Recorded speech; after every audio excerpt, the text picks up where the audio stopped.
হে প্রভু, আমরা গৃহকর্মের সকল ব্যস্ততাগুলোকে কাটিয়ে তোমার কাছে এসেছি। এখন আমাদের আপন বলতে কেউ নেই, তুমি আমাদের নিজের, তুমি আমাদের আপন।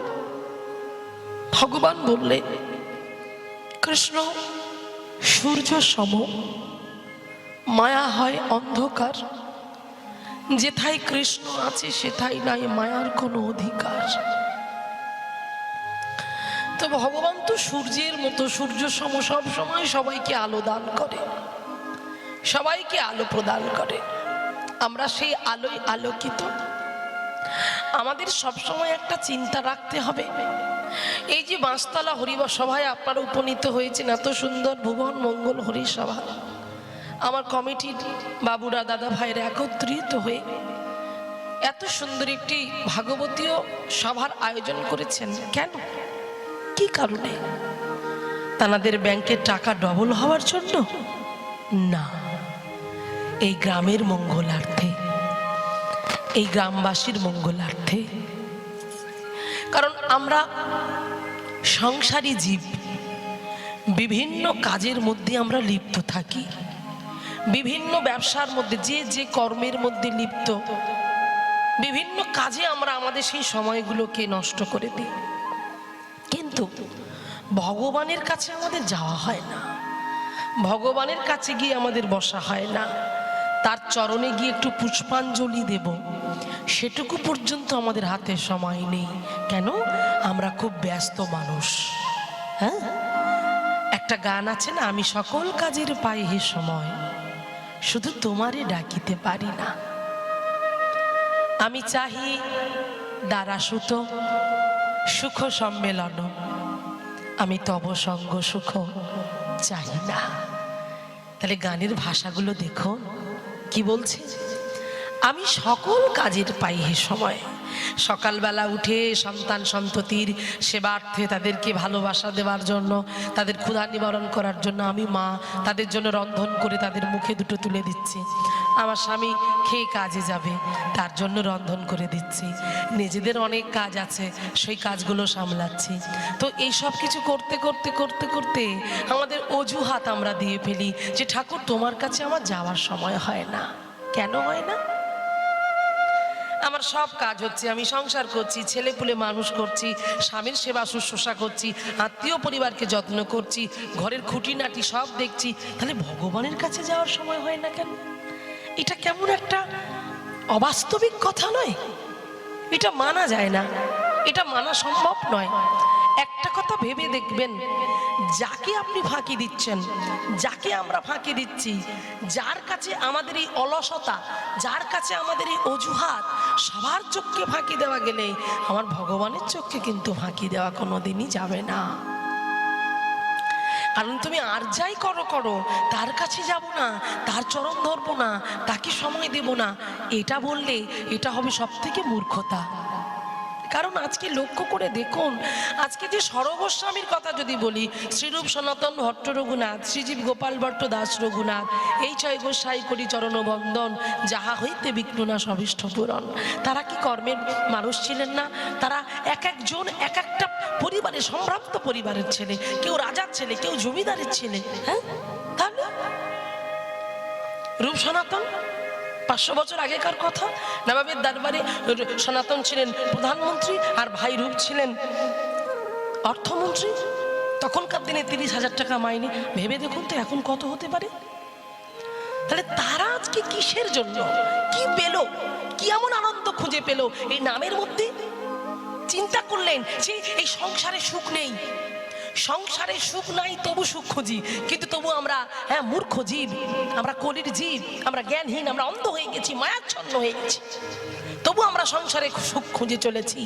হ্যাঁ, প্রতিদিন আমরা ছুটছি, প্রতিদিন আমরা ছুটছি। কোথায় ছুটছো তুমি? কোথায় ছুটছো? একবার নিজেকে প্রশ্ন করে দেখো যে আমি কোথায় ছুটছি। হ্যাঁ, একটু অর্থের জন্য। হ্যাঁ, অর্থ ইনকাম করতেই হবে। অর্থ না থাকলে আমাদের সংসারে অভাব আসবে, অনটন আসবে, দুঃখ আসবে। অর্থ অবশ্যই দরকার, কিন্তু একটা কথা জানবেন, অর্থ আপনাকে কোনোদিন শান্তি দিতে পারবে না। অর্থ আপনাকে আপনাকে সুখ দিতে পারে, কিন্তু শান্তি নামক বস্তুটা আপনাকে কোনোদিন ফিরিয়ে দিতে পারবে না। আর শান্তির জন্যই আমরা ছুটে বেড়াচ্ছি। কোথায় গেলে আমরা একটু শান্তি পাবো, কোথায় গেলে আমরা একটু আনন্দ পাবো, কোথায় গেলে আমরা একটু স্বস্তির নিঃশ্বাস পাবো? আমরা পাচ্ছি না। কি করে পাবো? কারণ যার কাছে গেলে শান্তি পাবো, যার চরণ ধরলে আমরা একটু স্বস্তির নিঃশ্বাস ফেলতে পারবো, আমরা তার কাছে যাচ্ছি না। এখানে বিদ্যাপতি একটা জায়গায় বলেছেন যে কত বিধ জন, হ্যাঁ, কত বিধ জন রস অনুমান ওই অনুভব কাহুকেই না পেখো, বিদ্যাপতি কহে প্রাণ জুড়াইতে লাখে না মিলিল এখো। কি অপূর্ব কথা দেখো। বলছে কত বিধ জন, কত মানুষের সঙ্গে আমার পরিচয় হলো, কত ভালো মন্দ লোকের সঙ্গে আমার সাক্ষাৎ হলো। যে জ্ঞানী তার জ্ঞানীর অহংকার, যে পণ্ডিত তার পাণ্ডিত্যের অহংকার, যে বাগ্মিকতা মানে যে ভাষণ দেয়, হ্যাঁ, তার বাগ্মিকতার অহংকার। তাহলে সবাই সবার অহংকারে মত্ত, আমি অমুক, আমি তমুক, আমি এটা, আমি সেটা। কিন্তু কারো কাছে গিয়ে প্রাণের শান্তিটা খুঁজে পেলাম না, মনের শান্তি খুঁজে পেলাম না। তাহলে মনের শান্তি কোথায় গেলে পাওয়া যাবে? মনের সুখ কোথায় গেলে পাওয়া যাবে? মনের খোরাক কোথায় গেলে মিটবে? সাধুর হাটে এসো, সাধুর হাটে বসো, বৈষ্ণবের সঙ্গ করো, হরি বাসরে এসো, কীর্তন বাসরে গিয়ে বসো, সেখানেই পাবে শান্তি, সেখানেই পাবে আনন্দ, সেখানেই তুমি পাবে সুখ। তাই এই হরিসভাতে আপনাদের মতো সজ্জন ব্যক্তি আজ আপনারা প্রত্যেকে ছুটে এসেছেন, এই হরিসভায় ছুটে এসেছেন। তাই আপনাদের চরণে রইল আমার সহস্র কোটি কোটি দণ্ডবত প্রণাম। প্রণাম জানাবো আমার এই কমিটির সকল বাবুদের চরণে, সদস্যবৃন্দর চরণে, যাদের অক্লান্ত প্রচেষ্টায়, ঐকান্তিক প্রচেষ্টায় এমন সুন্দর একটি ভুবন মঙ্গল হরিসভা তিলোত্তমা তারা গড়ে তুলতে পেরেছে, সক্ষম হয়েছে। তাদের চরণে আমাদের শতকোটি প্রণাম। কারণ ওনারা এত সুন্দর হরিবাসন না করলে আমাদের মতো কীর্তনিয়ারা এখানে আসার সৌভাগ্য করে উঠতে পারবে না। হরিবল। তো যাই হোক, খুব ভালো লাগছে। তবে হ্যাঁ, একটা কথা আমাদের মাথায় রাখতে হবে, একটা কথা আমাদের চিন্তা করতে হবে, যে কি করলে যেটা মহারাজ পরীক্ষিত বলেছিলেন, গঙ্গার তীরে যার 7 দিনের পরম আয়ু ছিলেন, আপনারা অবগত আছেন। 7 দিনের পরম আয়ু নিয়ে যিনি বসেছিলেন, হ্যাঁ, আর যিনি শ্রবণ করিয়েছিলেন, মানে বক্তার আসনে যিনি বসেছিলেন, তিনি আর অন্য কেউ নন। তিনি বেদব্যাসের একমাত্র পুত্র সন্তান, যিনি আজন্ম সংসার মুক্ত ছিল। সংসারের মায়া জালে যাকে আবদ্ধ করে রাখা যায়নি, সংসারের বেড়া জালে যাকে আবদ্ধ করে রাখা যায়নি, সেই শ্রী শুকদেব গোস্বামী পাদ তিনি এসে বসেছিলেন সেই গঙ্গার তীরে ব্যাস আসনে। আর ব্যাস আসনে বসে তিনি প্রথম কীর্তন শ্রবণ করিয়েছিলেন ওই মাত্র 7 দিন পরমায়ু নিয়ে যিনি বেঁচেছিলেন, মহারাজ পরীক্ষিত। শাপগ্রস্ত হয়েছিলেন, ব্রহ্মশাপগ্রস্ত তিনি হয়েছিলেন, ব্রহ্মশাপে লিপ্ত হয়েছিলেন তিনি। তানাকে ওই ভাগবতী কথা শ্রবণ করানোর জন্য তিনি ব্যাস আসনে উপবেশন করেছিলেন। আজকে এই কথাটা বলার আমার একটাই কারণ। কি কারণ? শুনে নিন। মহারাজ পরীক্ষিত শ্রোতার আসনে বসে বক্তাকে প্রশ্ন করেছিলেন, সুখদেব গোস্বামীকে প্রশ্ন করেছিলেন। কি প্রশ্ন? যে হে প্রভুপাদ, আপনি বলুন কি করলে আমার আত্মার, কথার মধ্যে ধ্যান দেবেন, বললেন কি করলে আমার দেহে অবস্থিত যে আত্মাটা আছে, সেই আত্মার উচ্চ গতি প্রাপ্ত হবে। আমরা সবাই কি বলি? আত্মার কি ধর্ম, আত্মা যা চায় আমি তাই করি। এটা সম্পূর্ণ ভুল। আত্মা চায় না। আত্মা কি চাই তুমি জানো? সেই জানার সময়টুকু তোমার আছে? আত্মার সঙ্গে কথা বলার সময়টুকু তোমার আছে? আমার আছে? নেই। তাহলে আত্মারে কি ধর্ম নয়, এটা ভুল কথা। আত্মা কি চাই মহারাজ পরীক্ষিত সেটা জানিয়ে দিয়ে গেল জগৎকে। সুখদেব গোস্বামীকে বললেন যে হে প্রভুপাদ, আপনি বলুন আমার এই দেহ অবস্থিত, দেহের মধ্যে যে আত্মাটা বিরাজমান, সেই আত্মাটাকে। ভগবান অর্জুনকে কুরুক্ষেত্রের মাঠে দাঁড়িয়ে বলেছিলেন, অর্জুন তুমি আমাকে সামান্য মানব ভেবে ভুল করো না। আমি অভিনয়ের জন্য মানব হয়েছি, কিন্তু আমি সাধারণ মানব নয়। আমি তোমাকে বিভিন্ন উপদেশ করছি, সেই জেনে তোমার অন্তরটা কেঁপে উঠছে যে ইনি কে, আর সেটা জানানোর জন্যই আমি তোমায় বলছি, তুমি সাধারণ মানুষের মধ্যে আমাকে গুলিয়ে দিও না, আমাকে মিশিয়ে ফেলো না। কারণ প্রত্যেকটা জীবের মধ্যে যে অমর আত্মাটা বিরাজ করছে। অমর বললো কেন? যার মৃত্যু নেই, যার জরা নেই, যার ব্যাধি নেই, যার চাওয়া নেই, যার পাওয়া নেই, নৈনাং ছিদন্ত্রী শস্ত্রাণি নৈনাং দাহাতি পাবক, যাকে ছেদন করা যায় না, যাকে জলে ভেজানো যায় না, যাকে আগুনে পোড়ানো যায় না। বুঝতে পারছেন? যে আত্মার সম্বন্ধটা বলছে এখানে, বলছে আত্মা অমর, অছেদ্য, অভেদ্য। তাহলে সেই প্রত্যেকটা জীবের অন্তরে যে অমর আত্মাটা বিরাজ করছে, সেই অমর আত্মাটাই হলাম আমি। নিতাই গৌর প্রেমানন্দ, একবার হরি বল, হরি বল। তাহলে ভেবে দেখুন মায়েরা, যে ভগবান স্বয়ং শিক্ষা দিল, গীতায় উপদেশ করে গেল অর্জুনকে, যে প্রত্যেকটা, শুধু অর্জুনের নয়, প্রত্যেকটা এখানে যারা আছেন, এই জগৎ জীব, এই জগৎবাসী, প্রত্যেকের হৃদয়ে যে আত্মাটা আছে ওটা অমর আত্মা, আর ওটার অন্য কেউ নয়, ওটাই হলো আমার সূক্ষ্মরূপে বিরাজ করছে আমার প্রাণ গোবিন্দ। তাহলে যে আত্মা জন্য আমাদের এত কিছু, এই যে আমরা বলি আমার বাড়ি, আমার ছেলে, আমার মেয়ে, আমার গাড়ি, আমার আমার আমার আমার আমার করে মরি, কে আমার, কে আমি, কিসের আমি?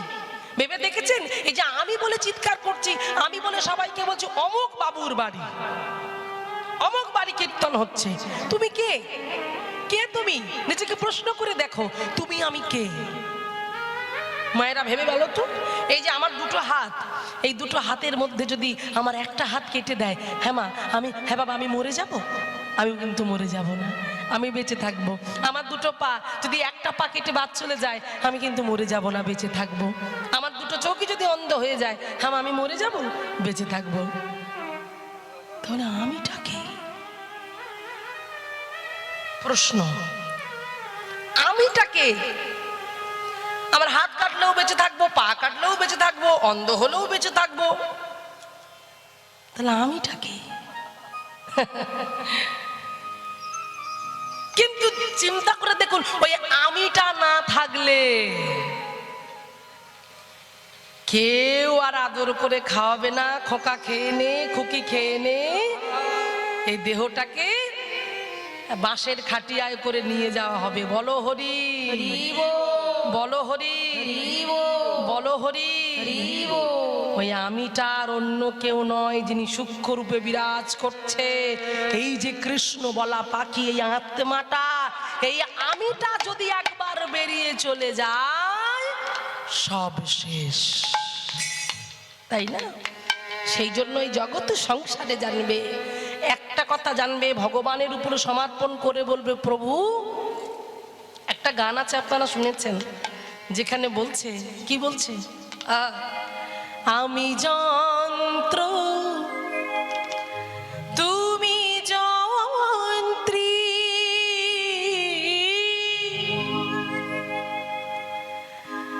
আমি ঘর তুমি ঘরণী।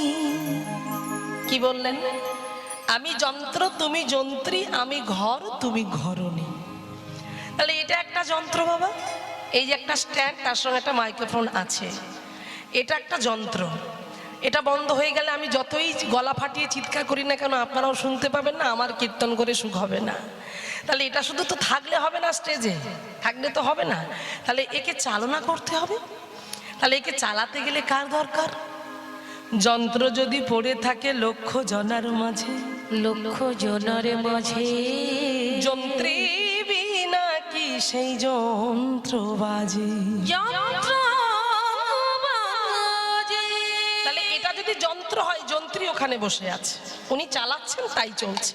তাই পার্থিব জগতে আমরাও হলাম যন্ত্র, ভগবান হলেন যন্ত্রী, আমরা ঘর, তিনি ঘরণী। তাহলে কোন ঘর?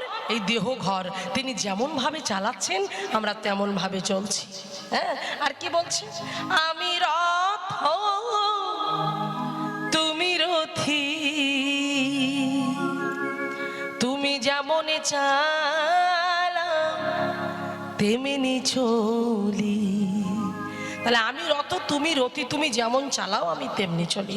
তাহলে কোন রথ? ও মাইরা, কোন রথের কথা বলছে? দেহ রথ। এই আমার আপনার দেহ, এই দেহটা হলো রথ। আর সেই দেহ রথে একজন রথী আছে। রথী না হলে কিন্তু রথ আমাদের চলবে না। আর ভেবে দেখুন, সেটা রথটা চালাচ্ছেন কি আমার ভগবান? সূক্ষ্মরূপে বিরাজ করছে। যদি বলেন কি করে বুঝবো, একটু বুকে হাত দিয়ে দেখুন, একটা শব্দ শোনা যাচ্ছে, ঠিক ঠিক ঠিক করে একটা আওয়াজ হচ্ছে। ওই যে আওয়াজ হচ্ছে, শব্দ হচ্ছে, ওটাই তো আমার ভগবান, ওটাই তো রথী। আর ওই রথী যদি তোমার আমার দেহ রথ থেকে নেমে যায়, কি হবে?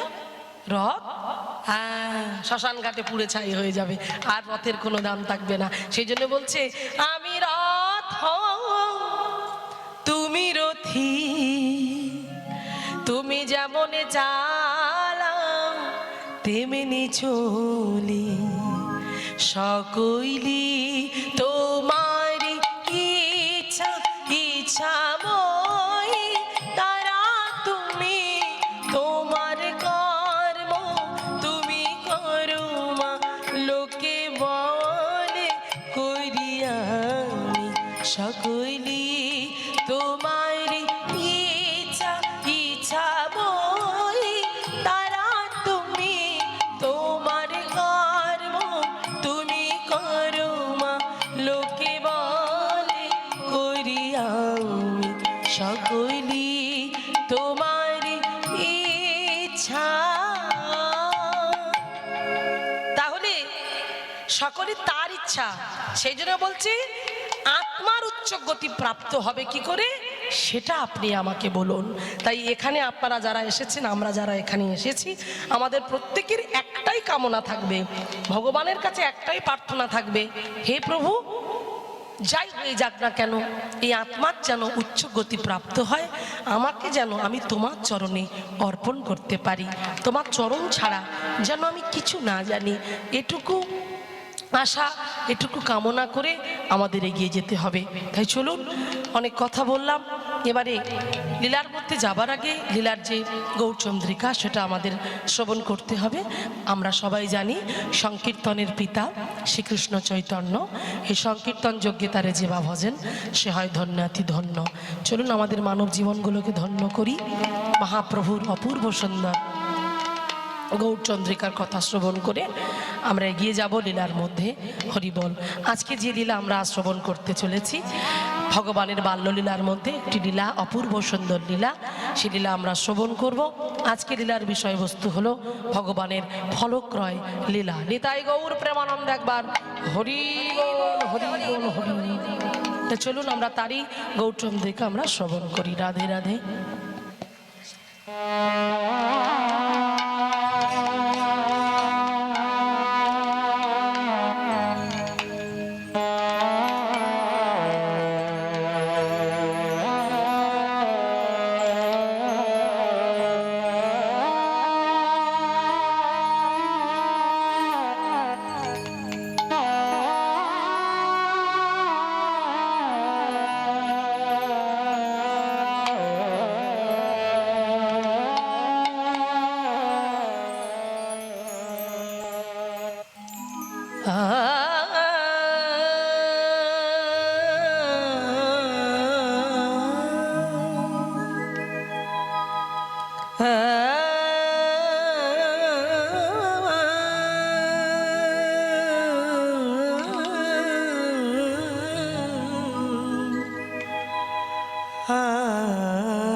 সচির গনে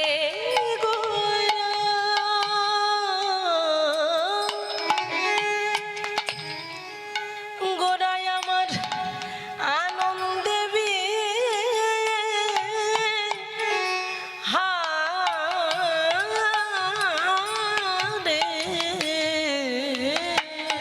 ওগো সচির গনে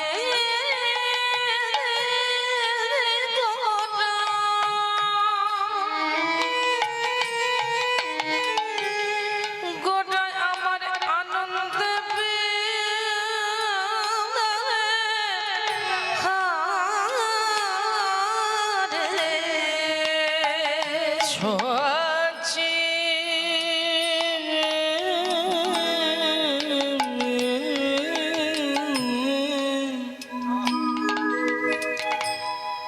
সচির নন্দন গোরা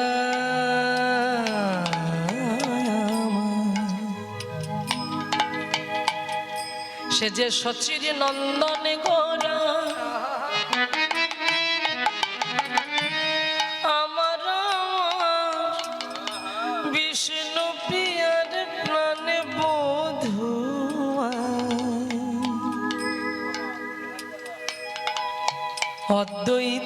অদ্বৈতের গোরা শ্রীবাসে নাটুয়া গোরা নবদ্বীপের প্রাণ গোরা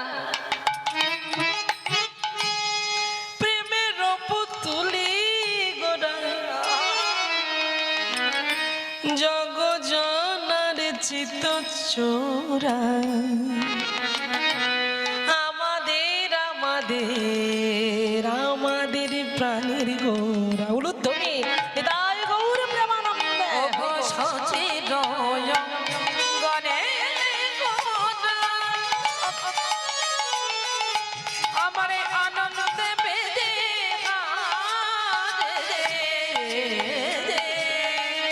ওগো হেন কালে হেন কালে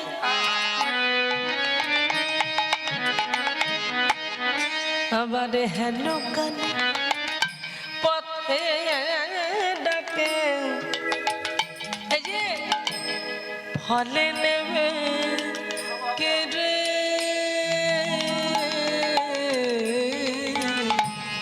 ফলে নেবে কে রে হেন কালে ভালো ভালো ফল আছে গো গালে হেন কালে পথে আঁকে ও গো ফল নেবে কে রে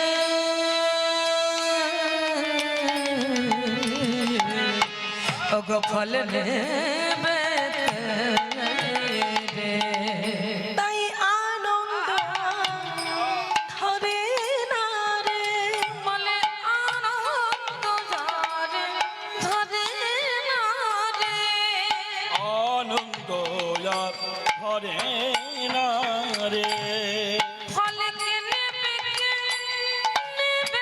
বলে আনন্দ আর ধরে না রে ফলে কে নেবে বলে আনন্দ আর ধরে না রে বড় আশা করে এসেছি আনন্দ আর ধরে না রে বলে তোমার কাছে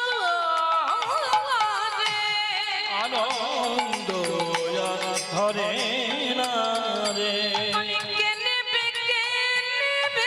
বলে আনন্দ আর ধরে না রে আমার সচিন দুলাল গৌর হরি আনন্দ আর ধরে না রে বলে কে নেবে বলে আনন্দ আর ধরে না রে গৌরে ডেকে ডেকে ডেকে বলে আনন্দ আর ধরে না রে বড় আশা করে এসেছি আনন্দ আর ধরে না রে বড় আশা করে এসেছি ওগো তোমাদের দুয়ারে আশা করি সে খালি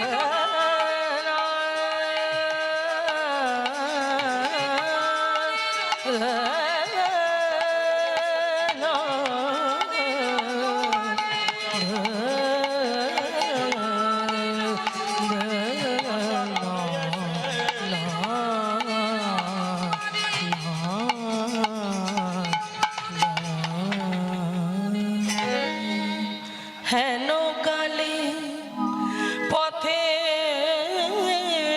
ডাকে ফলে নেবে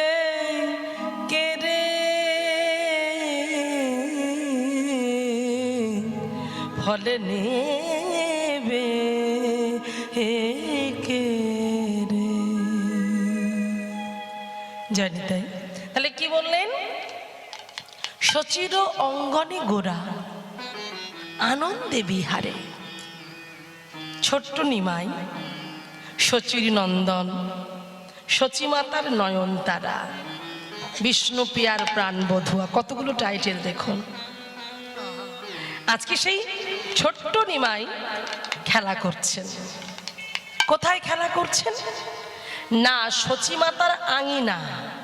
ও যে বলছে সচির অঙ্গন, অঙ্গন মানে আঙিনা, আঙিনা মানে উঠান, সেই উঠানে খেলা করছে। কে খেলা করছে? না আমাদের ছোট্ট নিমাই চাঁদ খেলা করছে। এজন্য বলছে আনন্দে বিহারে, আনন্দে বিহার করছে। কেমন করে? না মা তাকে আজকে খেলতে যেতে দেয়নি। কেন খেলতে যেতে দেয়নি? মামা নিমাই খুব শান্ত তো, সেই জন্য যেতে দেয়নি। নিমাই শান্ত তো মা, খুব শান্ত নাকি? রিও আমার ছোট্ট নিমাই চাঁদ এত দুষ্টু ছিলেন, এত চঞ্চল ছিলেন। যখন সুরধনী গঙ্গার তীরে সাধুগুরু বৈষ্ণবরা গঙ্গার জলে গিয়ে স্নান করতেন, হাতে জল নিয়ে সূর্যদেবের তর্পণ করতেন, আমার নিমাই চাঁদ এত দুষ্টু, এত চঞ্চল, মুখের মধ্যে জল নিয়ে কুলি করে তানাদের গায়ে ফেলতেন। এত চঞ্চল ছিলেন। তো বৈষ্ণবরা চিন্তা করছেন নিমাইয়ের অত্যাচারে তো এখানে দেখতে স্নানও করা যাবে না। হ্যাঁ, সঙ্গে সঙ্গে তারা চললেন সচিমাতার কাছে। সচিমায়ের কাছে গিয়ে বলছে, সচিমা, সচিমা, এই তোমার ছেলের জন্য কি আমরা একটু ভালো করে স্নান করে আহ্নিকও করতে পারবো না? কেন বাবা, কি হয়েছে? দেখো না, আমরা যখনই হাতে জল নিয়ে তর্পণ করি সূর্যদেবের উদ্দেশ্য করে, তোমার ওই নিমাই কি করে জানো? মুখের মধ্যে জল নিয়ে আমাদের সর্বাঙ্গতে কুলি করে দেয়। বুঝতে পারছো ও কেমন দুষ্টু, কেমন চঞ্চল? এবার দেখুন, যদি ছেলের নামে কেউ নালিশ করে সেই মায়ের মাথা ঠিক থাকবে? হ্যাঁ, যে এত চঞ্চল, এত দুষ্টু, এই আজ থেকে তুই বাইরে খেলা করবি না, তুই ঘরের মধ্যেই থাকবি, এখানেই তুই খেলা করবি, বুঝলি? একদম যদি বাইরে যাস তোর আমি কি করি দেখ। মায়েরা, মা যখনই ছোট্ট নিমাইকে গিয়ে বড় বড় চোখ করে, চোখ রাঙিয়ে কথা বলেছে, তখন বলছে তাহলে আমি কি করে খেলবো তুমি বলে দাও, আমি কেমন করে খেলবো, আমি কি নিয়ে খেলবো তুমি বলে দাও। তখন বলছে তুই কোথাও যাবি না, তুই আঙিনায় খেলা করবি, এইখানে আমার এই উঠানেই তুই খেলা করবি, যা ইচ্ছা যা খুশি তাই নিয়ে খেলা কর, আমি তোকে বলতে আসবো না। এই বলে মা আমার চলে গেল। যেই সচিমা চলে গেছে, এদিকে ছোট্ট নিমাই চাঁদ চিন্তা করছে, এই রে আমি এখন কি নিয়ে খেলা করব, আমার বন্ধু বান্ধব সবাই তো ওদিকে খেলা করছে, কিন্তু মা আমাকে যেতেই দিচ্ছে না, আমি কি করে খেলা করব। ও মায়েরা, এই কথা মনে মনে বলছে, আর বলতে বলতে তাই জন্য এখানে পদাবলী বলছে সচির অঙ্গনে গোরা আনন্দে বিহারে। তাই চিন্তা করলো নাইবা বাইরে যেতে পারলাম, মায়ের উঠানেই খেলা করব। কি করে খেলা করবে? ওই যে উঠানে ধুলো ছিল না, সেই ধুলার উপরে শয়ন করেছে। হ্যাঁ, ধুলায় শয়ন করে গড়াগড়ি দিচ্ছে, গড়াগড়ি দিচ্ছে, গড়াগড়ি, হরে কৃষ্ণ হরে কৃষ্ণ হরে কৃষ্ণ, হরি বল হরি বল হরি বল হরি বল। হ্যাঁ, ধুলার মধ্যে গড়াগড়ি দিচ্ছে আর খেলা করছে। তাহলে মা সোনার অঙ্গ, সুন্দর দেহ, ধুলায় গড়াগড়ি দিলে অঙ্গটা কেমন হবে? ধুলো ভর্তি হয়ে গেছে, ময়লা ভর্তি হয়ে গেছে, হরি হরি বল। তাহলে সেই ধুলো মাখছে আর আনন্দ করছে আর হাসছে, মাকে ডাকছে, দেখো মা দেখো আমি কি সুন্দর খেলা করছি, আমি কি সুন্দর আনন্দ করছি। হ্যাঁ, মা এসে দেখছি কি নিমাই সর্বাঙ্গতে ধুলো, নিমাই ধুলো মাখছে। এই নিমাই, নিমাই কি করছিস তুই? তো সর্বাঙ্গে ধুলো, তুই কি খেলা করছিস? ধুলো নিয়ে খেলা করছিস? ও মা, এখানে মহাপ্রভু জগৎকে শিক্ষা দিল ধুলা মাখতে হবে। আমরা সবাই জানি ধুলা নয় ধুলি নয় গোপীর পদরেণু, এই ধুলা মাখিয়াছিলেন নন্দের বেটা কানু। তাই জগৎ সংসারে এখানে মহাপ্রভু জগৎকে শিক্ষা দিল নিচু হও, নত হও। হ্যাঁ, গুরুজনের চরণে হাত দিয়ে প্রণাম করো, সম্মান প্রদান করো, সম্মান করো। আমরা তো সম্মান করতে জানি না, আমরা প্রণাম করতে জানি না, আমাদের মধ্যে সেই প্রেম নেই, আমাদের মধ্যে প্রীতি নেই, আমাদের মধ্যে আকুলতা নেই, আমাদের মধ্যে ব্যাকুলতা নেই। আমরা কি করে সম্মান করব বাবা? আমরা একটু চাকরি বাকরি করতে পারলে, একটু টাকা পয়সা ইনকাম হলে সেই গর্বে অহংকারে আমরা পাগল হয়ে থাকি। তাহলে প্রণাম করব, সম্মান করব কি করে? আমি ভাবি আমি প্রধান, আমি বড়, আমার মতো বড় মনে হয় আর কেউ নেই।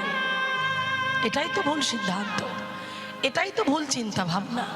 কারণ এখানে আজকে স্বামী বিবেকানন্দের কথা লক্ষ্য করে দেখুন, স্বামী বিবেকানন্দ অত বড় শিক্ষিত মানুষ হয়ে, পণ্ডিত হয়ে, তিনি কার চরণ আশ্রয় করলেন?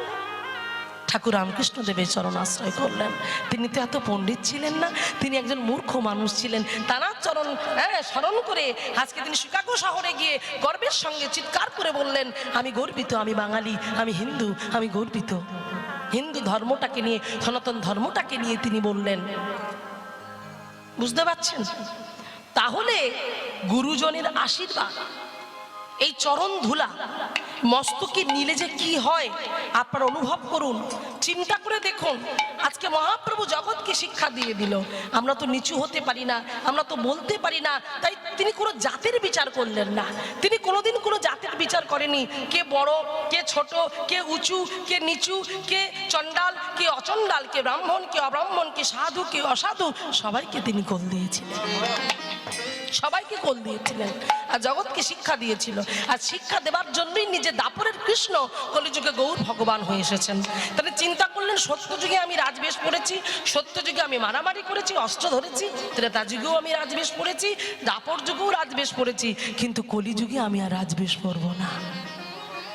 কলিযুগে আমি কাঙাল হব, কলিযুগে আমি ভিখারি হব।